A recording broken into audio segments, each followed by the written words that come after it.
Reis und Eier wurden pünktlich angeliefert und diesmal waren die Reissklaven zu dritt angetreten. Das machte die Arbeit ein wenig leichter für sie, war aber trotzdem eine Schinderei.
Frühzeitig am nächsten Morgen herrschte dann gute Laune bei den Coroneros.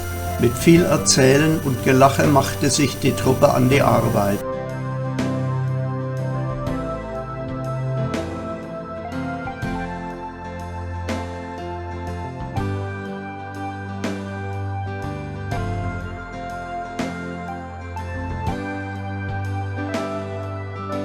Reis floss in die Beutel und die Eier wurden eingetütet, ohne dass welche zu Bruch gingen.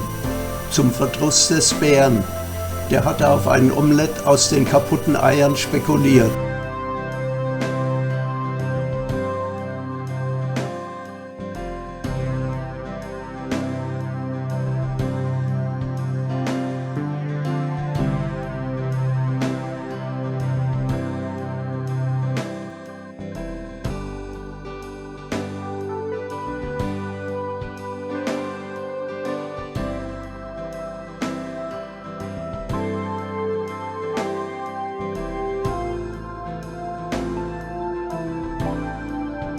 Die Bürokraten bauten ihren Tisch im Hinterhof auf.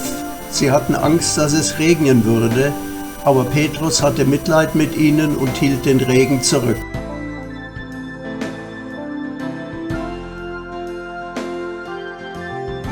So konnte die Registrierung, ohne dass jemand nass wurde, beginnen. Die Hungrigen standen ja schon lange parat.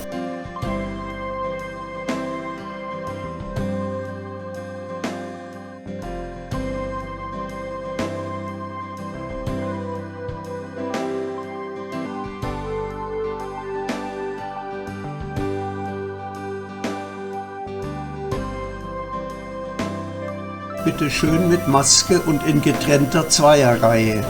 Das aber erst, nachdem der Bär aufgefordert hatte, Abstand zu halten, damit wir von den Behörden keine Abmahnung erhalten. Dann läuft es so wie immer. ID-Karten einsammeln, Listen füllen, Pässe und Nummern empfangen und ab zur Hauptstraße, wo die Portionen schon darauf warten, abgeholt zu werden.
Und an der Hauptstraße geht auch alles seinen Gang.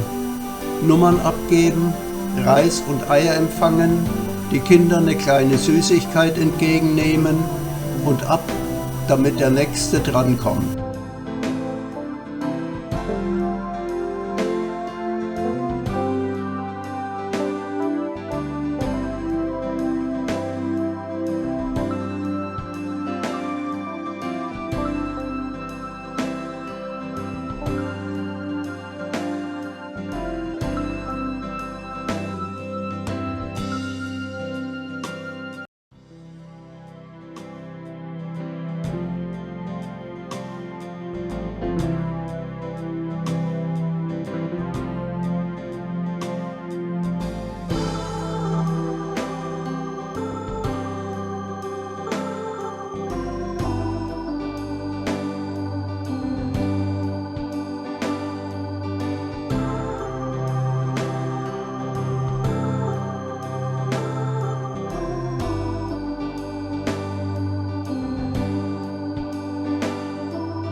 Es läuft wie immer und ohne zu stocken.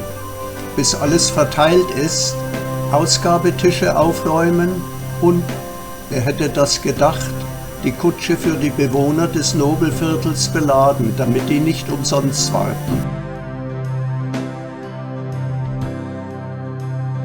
Läuft ja toll heute, denken die Coroneros. Stimmt, bis jetzt. Doch dann kommt's dicke.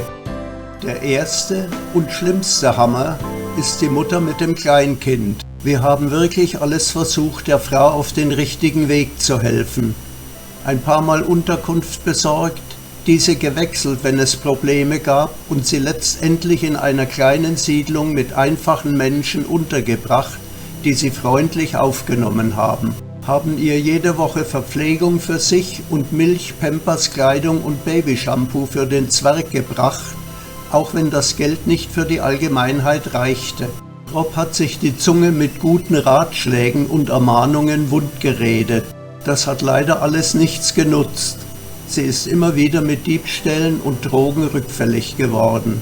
Jetzt hat sie sogar ihre Nachbarn in der Siedlung bestohlen und ganze Nächte im Drogenrausch ihre Nachbarn mit Randale am Schlafen gehindert. Mit großen Schmerzen wegen des Kindes haben wir ihr mitgeteilt, dass wir in Zukunft weder die Miete für ihr Heim bezahlen, noch irgendwelche Unterstützung gewähren werden.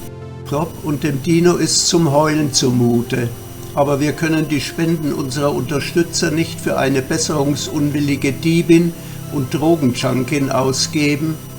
Diese Maßnahme schmerzt uns sehr, aber wir sehen keinen Ausweg.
Die nächste Katastrophe lässt nicht lange auf sich warten. Die uralte Oma, deren Mann vor kurzem verstorben ist, stürzte vor 3 Tagen im Bad und hat sich am Kopf verletzt. Nur ein blutiger Skalp, aber in dem Alter keine Kleinigkeit.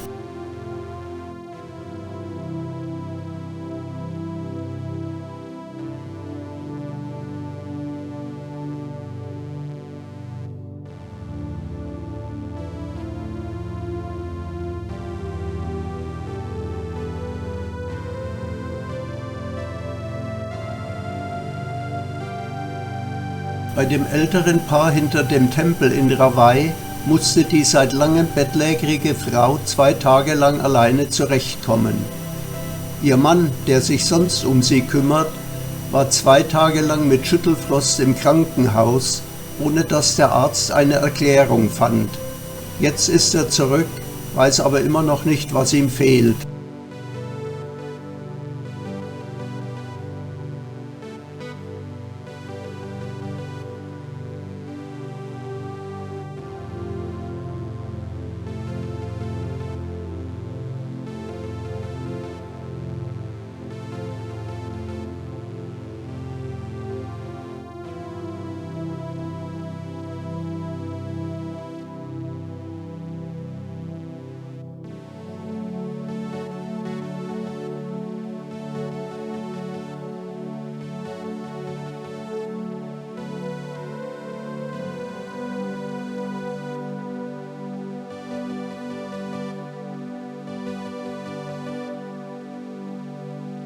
Diesmal war es eine der traurigsten Touren durch das Nobelviertel.